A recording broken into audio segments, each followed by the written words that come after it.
Hi hello வணக்கம் friends, welcome to automobile world. இன்றைக்கி பார்த்தீங்கன்னா நம்ம சேனலில் என்ன வண்டி சேல்ஸுக்கு பார்க்க போகிறோன்னா ஒரு எஸ்எம்எல்ல பார்த்தீங்கன்னா ஒரு சீட்டு வண்டி தாங்க இப்போ பார்க்க போகிறோம். ஸோ இந்த வண்டியோட ரிஜிஸ்ட்ரேஷன் நம்பர் பார்த்தீங்கன்னா TN 49 AS 8995 அப்படிங்கிற வண்டியோட ரிஜிஸ்ட்ரேஷன் நம்பர். இந்த வண்டியோட மாடல் பார்த்தீங்கன்னா 2014 மாடல். வண்டிக்கு ஓனர் சிங்கிள் ஓனருங்க. ஸோ இன்டீரியர் வியூ தான் இப்போ நீங்கள் வீடியோவில் பார்த்துட்டு இருக்கிறீங்க. சீட்டெல்லாம் எப்படி இருக்குது என்னென்னு பார்த்துக்கோங்க. ஸோ டேமேஜஸ்லாம் எதுவுமே கிடையாது, நீட்டாக இருக்குது. பிளாட்ஃபார்ம் முதற்கொண்டு எல்லாமே பாடி லைனும் ரொம்ப சுத்தமாக இருக்குதுங்க. பாடியில் எந்த விதமான டென்ட் அண்ட் ஸ்க்ராச்சஸ் அந்த மாதிரி எதுவுமே கிடையாது. ஃபுல் பெயிண்டிங்கோடு கொடுக்குறாங்க. 2014 சிங்கிள் ஓனருங்க. இன்சூரன்ஸ் 4 மாதம், எஃப்சி 4 மாதம் கரண்டில் இருக்குது.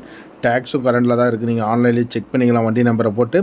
டயர் கண்டிஷன் பார்த்தீங்கன்னா 60 பைசா கண்டிஷன் அந்த ரேஞ்சு சொல்லியிருக்கிறாங்க. பாடி கண்டிஷன் சுத்தமாக இருக்குது. கிளாஸ் எதுவுமே கிராக் அந்த மாதிரி எதுவுமே கிடையாது. சைடு கிளாஸும் சரி, ஃப்ரண்ட் அண்ட் விண்ட்ஷீல்டும் சரி தெளிவாக இருக்கும். ஒரு ஸ்கூலுக்கு ஓட்டுறவங்களுக்கு பார்த்திங்கன்னா ஒரு லோ பட்ஜெட்டில் நல்ல ஒரு வண்டியாக இருக்கும். பாடி கண்டிஷன் குட் கண்டிஷன் சொல்லலாம். ஸோ இந்த வண்டியோட ப்ரைஸ் பார்த்திங்கன்னா என்ன ரேஞ்சு கோட் பண்ணிக்கிறாங்கன்னா 10 லட்ச ரூபா கோட் பண்ணிக்கிறாங்க. நெகோஷியபிள் ரேட்டு தான். ஸோ தேவைப்படுறவங்க கூப்பிடுங்க, முன்ன பண்ண கொடுப்பாங்க. Title and description number